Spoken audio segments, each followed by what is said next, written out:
ফেব্রুয়ারিতে ত্রয়োদশ জাতীয় সংসদ নির্বাচন। সারা দেশ প্রস্তুত হচ্ছে একটি অবাধ, সুষ্ঠু ও গ্রহণযোগ্য নির্বাচনের জন্য। কি ভাবছেন সাধারণ মানুষ থেকে শুরু করে আগামীর জনপ্রতিনিধিরা, সে কথা জানাতে ডিবিসি নিউজের ইলেকশন এক্সপ্রেস ছুটে যাচ্ছে সব সংসদীয় আসনে। এখন রয়েছে সংসদীয় আসন 54, রাজশাহী 3-এ। CSRM DBC election express. এখন আমরা আছি রাজশাহী 3 পবা মোহনপুর আসনে। এটির নওহাটা থানা মোড়। এই আসনটিতে ভোটার রয়েছেন 4,17,000। আমাদের সঙ্গে এখন অতিথি হিসেবে আছেন বিএনপির ত্রাণ ও পুনর্বাসন বিষয়ক সহ সম্পাদক শফিকুল হক মিলন। আপনাকে স্বাগত জানাচ্ছি। শফিকুল হক মিলন, অনেকেই বলছেন যে আপনি হাইকমান্ড থেকে একটা গ্রিন সিগন্যাল পেয়েছেন, এটি কতদূর সত্য, মনোনয়ন পাওয়ার বিষয়, এটা আগে দর্শকদের বলবেন। ধন্যবাদ। ডিবিসি ইলেকশন এক্সপ্রেস এ লাইভ অনুষ্ঠানে দর্শক শ্রোতা সবাইকে আমার অত্যন্ত প্রিয়, প্রাণের চেয়ে প্রিয় রাজশাহী 3 পবা মোহনপুরবাসীর একজন সাধারণ বিএনপির সমর্থক হিসাবে, কর্মী হিসাবে সবাইকে জানাই শুভেচ্ছা এবং অভিনন্দন। আসলে এইটি হচ্ছে আমি একজন রাজনৈতিক সচেতন কর্মী হিসাবে রাজনৈতিক চড়াই উতরাই অনেক পার করে 2013 সাল থেকে এই পবা মোহনপুরে কাজ করছি এবং ধারাবাহিকভাবে 18 সালে আমাকে ধানের শীষের প্রতীক দেওয়া হয়েছিল।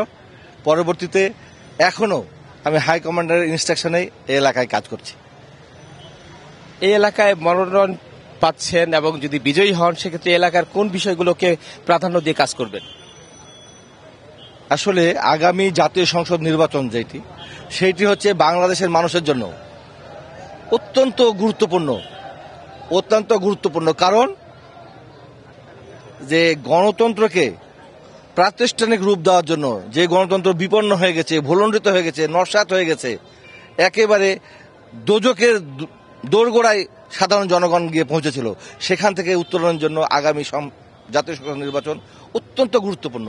সেই জন্য আমরা যারা বিএনপির হয়ে কাজ করছি, আমরা যারা দেশের হয়ে কাজ করছি, দেশের জনগণের হয়ে কাজ করছি, তারা আমরা আমাদের হাইকমান্ডের ইনস্ট্রাকশনে কাজ করছি। এবং আপনারা জানেন যে ইতিমধ্যে বাংলাদেশের মানুষের জন্য, বাংলাদেশের যে রাষ্ট্র মেরামতের জন্য, বিশেষ করে যে রাষ্ট্র অচল হয়ে গেছে, নষ্ট হয়ে গেছে, অকেজ হয়ে গেছে, সেই রাষ্ট্রকে মেরামত করার জন্য আমাদের পার্টির হাইকমান্ড থেকে, বিশেষ করে আমাদের ভারপ্রাপ্ত চেয়ারম্যান মহোদয় তারেক রহমান 31 দফা যে রাষ্ট্র মেরামতের যে কর্মসূচি দিয়েছে, সেই কর্মসূচিকে নিয়েই আমরা এগোচ্ছি।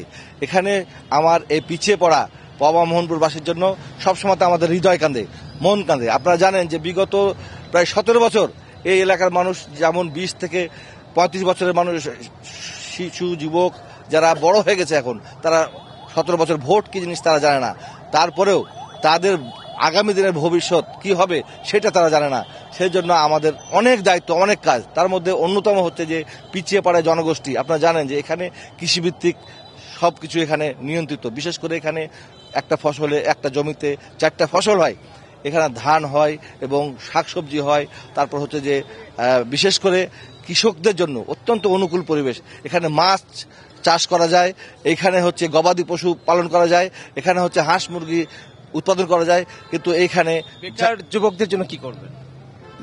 যে কারণে যে কথাটি আমি বলছিলাম, এই পিছিয়ে পড়া জনগোষ্ঠী যারা কাজ করে তারা তাদের ন্যায্য মূল্য পায় না। এই জন্য এখানে কর্মসংস্থান হচ্ছে অত্যন্ত জরুরি। এবং কর্মসংস্থানের জন্য আমাদেরকে যে সমস্ত বিষয়গুলি আমাদেরকে পীড়া দেয়, সেটা হচ্ছে যে শিক্ষিত যুবকদেরকে, বিশেষ করে শহীদ রাষ্ট্রপতি জিয়া রহমান যেমন জনশক্তিকে, তাদের যে মুষ্টিবদ্ধ হাত, সে হাতকে তারা জনসম্পদে রূপান্তর করেছিলেন, সেদিকে আমাদের সবচেয়ে লক্ষ্য বেশি থাকে।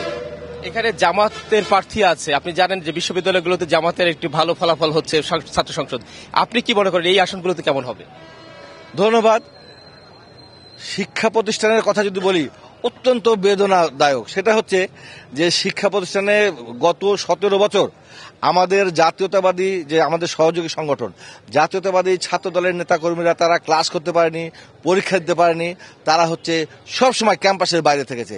এই মাত্র 10-11 মাসে তারা যে পর্যায়ে নিয়ে গেছে, আমি মনে করি আর 1 বছর সময় দিবেন, দেখবেন সারা বাংলাদেশের প্রতিনিধিশীল ছাত্র সংগঠন হিসাবে জাতীয়তাবাদী ছাত্র দল 1 নম্বর হবে।